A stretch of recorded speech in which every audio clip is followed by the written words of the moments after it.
After my divorce from Albert was finalized, I started a new chapter in my life by moving in with my daughter Diana. About 8 months into this new life, something unexpected happened. On one of my days off, I was relaxing at home with Diana when I got a surprising phone call from my mother. She told me that Albert and his mother had suddenly shown up at my parents' house without being invited. Feeling worried and curious, I quickly got dressed and rushed over to my parents' house. When I arrived, I was surprised to find Albert and his mother sitting on the living room sofa, apparently waiting for me. Confused about why they were there, I asked, "Why are you here at my parents' house?" Albert's response shocked me. He demanded that I return the money I supposedly owed him. Let me introduce myself. I'm Judy, a 38-year-old office worker. I was married to Albert for 10 years, and we have a daughter, Diana, who is now in the 8th grade. We met on a blind date and connected instantly because of his warm, friendly, and cheerful nature. Our relationship grew from high school sweethearts to life partners, and he proposed after we had dated for a year. Our wedding was a joyful event, attended by my close group of high school friends. We were all deeply involved in each other's lives, celebrating major milestones together. Over time, each friend in our close-knit circle found their partner and got married, creating a tightly bound community of married couples. We were a happy family, and I always believed our home would be a place of love and support. As we grew older, our group of friends transitioned from carefree singles to married adults. Shortly after I announced my pregnancy, it seemed my friends did too. Soon we became a circle of mothers, sharing the joys and challenges of parenting together. It felt like we were all navigating life side by side, and I believed our bond would last forever. I loved being both a wife and a mother, and I was also passionate about my career. After graduating from college, I got a job in the planning and development department of a large company. My days were busy, and the work was demanding but fulfilling. Each day brought new lessons and challenges. One of my friends, who was a stay-at-home mom, once teased me, saying, "You're a workaholic, Judy, but you also manage to keep a wonderful family life. It's almost like you're living two lives." She admired my strength, though I often joked that I wished I had the endless energy of a strong man. Both Albert and Diana played important roles in helping me relax after long days at work. When I got home, Diana would greet me with a bright, "Oh, Mommy, welcome home." Her youthful enthusiasm and warm hugs melted away the day's stress. After Diana was born, Albert switched to part-time work at a local cafe, allowing him to take care of her, pick her up from school, and prepare dinner. This arrangement not only supported my career, but also ensured that I came home to a freshly cooked meal, which was a huge relief. Albert's thoughtful cooking helped me unwind and feel refreshed. Evenings at home were a cherished time. Diana and I would often take baths together, chatting about our days and sharing little stories. This simple, everyday interaction brought me immense joy and fulfillment. My life was a beautiful balance of professional success and home life happiness, all made possible by the unwavering support and kindness of Albert and Diana. Their support not only boosted my energy but also deepened my dedication and passion for my work. Together we had created a life that was both rewarding and busy, proving that with the right support, you can have it all. As my career progressed, I began to achieve significant success. I was rewarded with a promotion, which brought more responsibilities. This meant working overtime and often coming home late.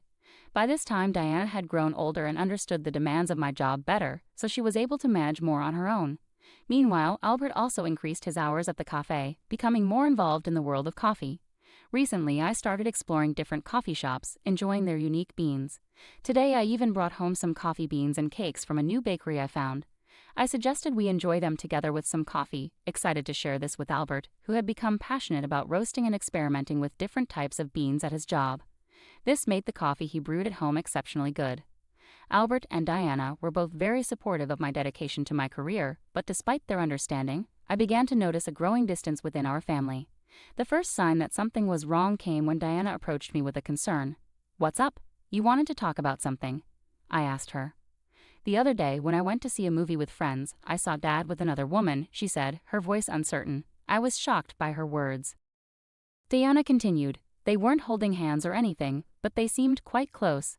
Lately, I've noticed Dad talking a lot on the phone before you get home. Sometimes he's so engrossed that he doesn't listen to me. He looks happy while he's on the phone. At first, I thought he was texting or talking to you. But after seeing him with that woman, I'm starting to wonder if he was talking to her instead." Diana's expression was filled with sadness. Being in middle school, she was very aware and sensitive to such things, and it was clear she was troubled by what she saw. I was equally stunned. The thought that Albert, who I always believed put Diana first, might be involved with someone else was heartbreaking. This revelation required a careful and sensitive approach, as our family's unity was at stake. I'm so sorry, sweetie. I didn't realize we were making you feel this way. I've been too focused on work, haven't I? I said, feeling guilty as I looked at Diana. No, it's okay that you work hard, Mom. Don't feel bad about that, Diana reassured me, her maturity in that moment beyond her years. I was touched by her understanding and compassion. Thank you, Diana, I replied, my heart heavy. I'll talk to your dad about this. If it turns out he's having an affair, I think I'll have to consider a divorce. Is that okay with you? She nodded solemnly. I don't like the idea of Dad having an affair. Just knowing that and still being with him would make me feel bad. Seeing Diana so distressed made me realize just how much I had overlooked our family's needs. Determined to address this issue, especially since Diana had bravely brought it up, I decided to hire a private investigator to look into Albert's activities. The findings were as shocking as they were conclusive. Albert was indeed having an affair, just as Diana suspected, and there was photographic evidence to prove it. What stunned me most was the identity of his affair partner, Tiffany, one of my high school classmates and a fellow member of our mom's group. I was more hurt by the betrayal of my trusted friend, Tiffany, than by Albert's infidelity. Tiffany, a stay-at-home mom and supposedly a loyal friend, was involved with Albert, neglecting her family commitments. When I saw the evidence, I was overwhelmed with emotion. Alone in my room, I was grateful that Diana hadn't walked in on me during this moment. The photos would have only added to her distress. I wasn't ready to confront Albert yet, and I couldn't let Diana see these disturbing images. I took a few deep breaths to calm myself. Shortly after, another friend from our mom's group mentioned she had changed jobs, which gave me an idea. I suggested we all get together, seeing it as the perfect chance to observe Tiffany without revealing that I knew about the affair. The gathering was set for 2 weeks later. In the meantime, I quietly contacted a lawyer and began preparing for a potential divorce, readying myself for the challenges ahead. I gently informed Diana about what I had discovered and told her that her dad and I would likely be getting a divorce. Together, we spent our free time looking for a new apartment, trying to find a place that would represent a fresh start for us both. As the day of the gathering approached, I felt a mix of anticipation and dread. When the day finally arrived, I engaged in casual conversation with my friends, starting by asking about one friend's new job.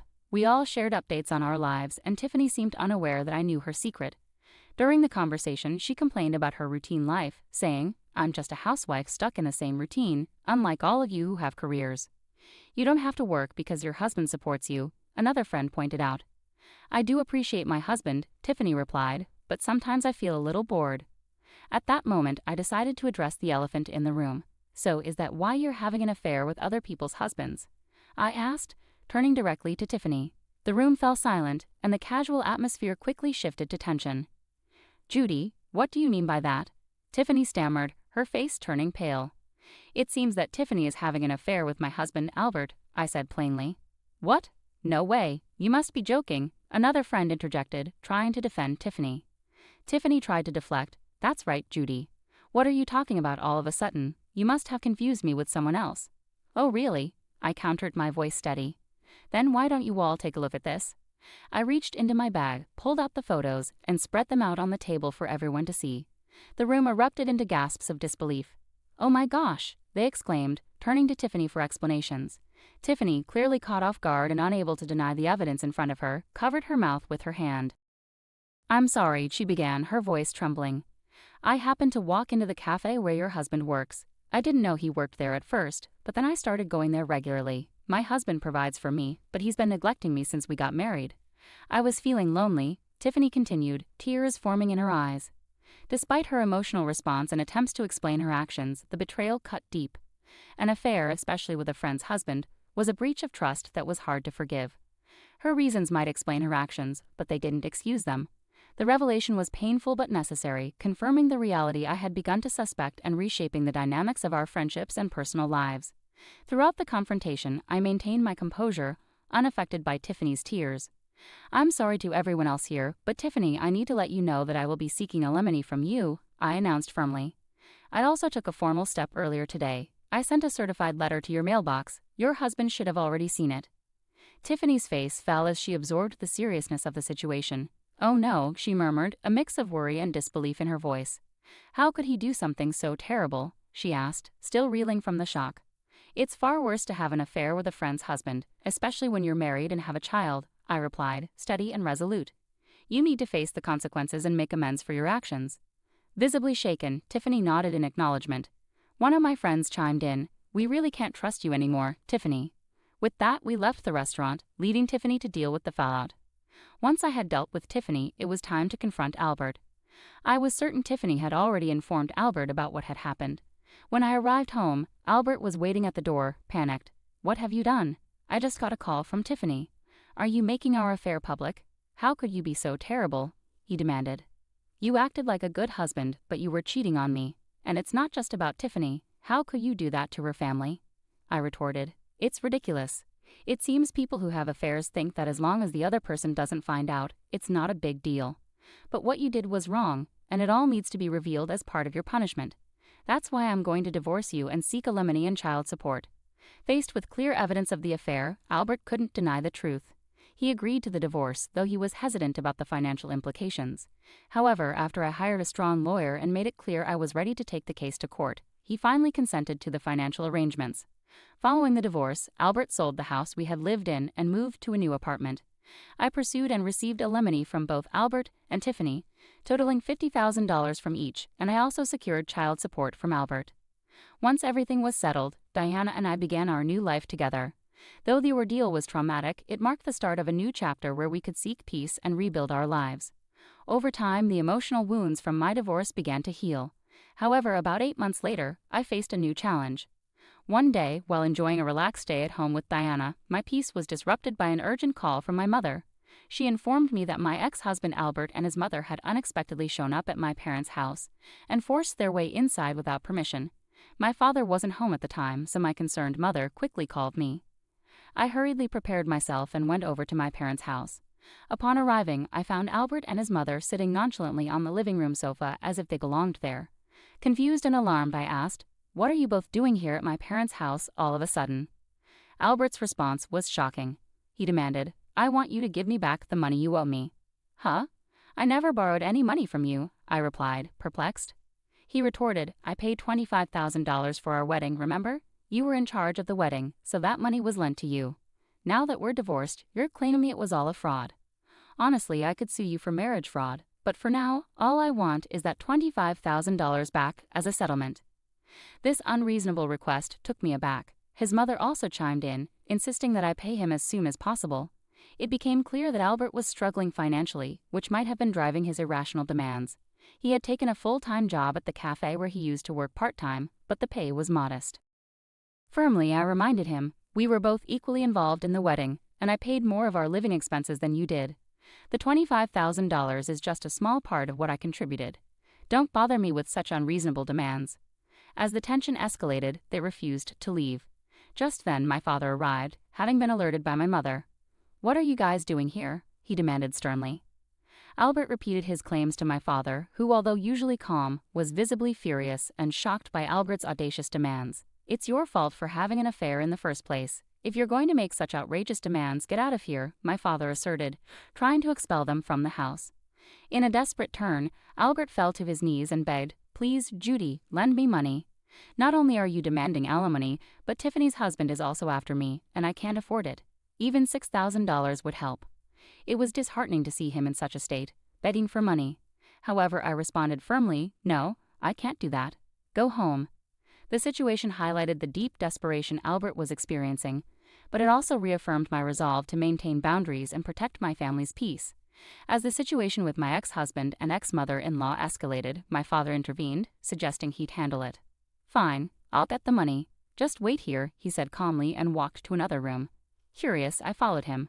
With a mischievous grin, he said, "Well, I have plenty of money. Since we have it, why not give it to them?"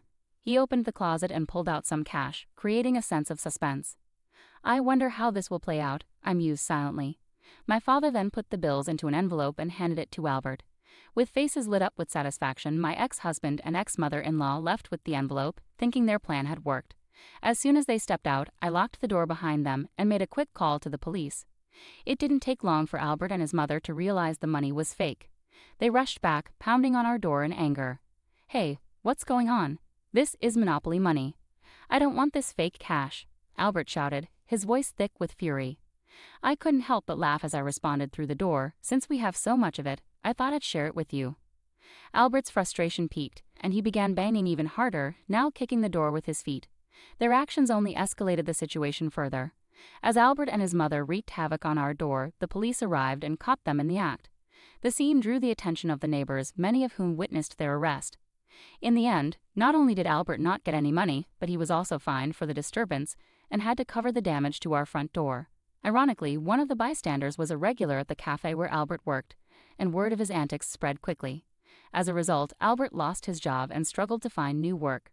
He had to move back in with his parents, and his in-laws ended up covering his alimony and child support payments. To safeguard my family further, I filed a restraining order against my former in-laws, ensuring that any future incidents would lead to an immediate police response. Now life is more peaceful and fulfilling. I'm devoted to working hard and relishing the time watching my daughter, Diana, grow up.